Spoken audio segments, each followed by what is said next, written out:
Hello guys, welcome back to our channel. വൈഗമോളെ അന്വേഷിച്ചു ചെന്ന മീനാക്ഷി ഇപ്പോൾ വൈശാഖിന്റെ കസ്റ്റഡിയിൽ ആയിരിക്കുകയാണ്.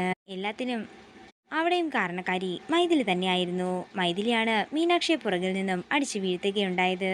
മീനാക്ഷി അടിച്ചതിലൂടെ വൈശാഖിന് തന്നെ വിശ്വാസമായി കാണുമെന്നും ഇനി തന്നെ ഒന്നും ചെയ്യില്ലെന്നും കരുതിയാണ് മൈഥിലി അങ്ങനെയൊക്കെ ചെയ്തത്.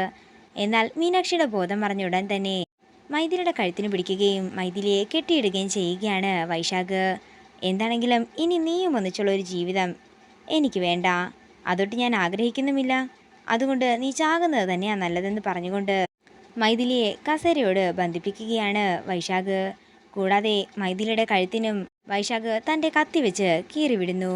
പിന്നീട് കാണിക്കുന്നത് വൈശാഖ് മീനാക്ഷിയെ കെട്ടിത്തൂക്കുന്നതാണ്. മീനാക്ഷിയുടെ കാലിൻ്റെ അടിയിലായി ഒരു വലിയ ഐസ് കട്ടയും വൈശാഖ് കൊണ്ടുവെക്കുന്നു.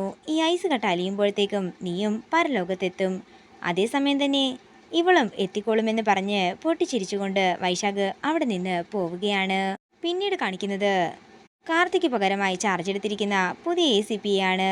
അവര് അന്വേഷണത്തിന്റെ ഭാഗമായി ചെമ്പകമംഗലത്ത് എത്തിയിരിക്കുകയാണ്. കാര്യങ്ങളെല്ലാം ചോദിച്ചു മനസ്സിലാക്കിയതിനു ശേഷം അവർ പറയുകയാണ്, എന്താണെങ്കിലും പുറത്തു നിന്നൊരാൾ വന്ന് വാള് മോഷ്ടിച്ചിട്ടില്ല, വാള് മോഷ്ടിച്ചവര് ഈ വീടിന്റെ അകത്ത് തന്നെയുണ്ട്. അതേസമയം സാവിത്രി മുറിയിലേക്ക് പോവുകയും വാള് അലമാരയിൽ തന്നെയുണ്ടോ എന്ന് പരിശോധിക്കുകയും ചെയ്യുകയാണ്.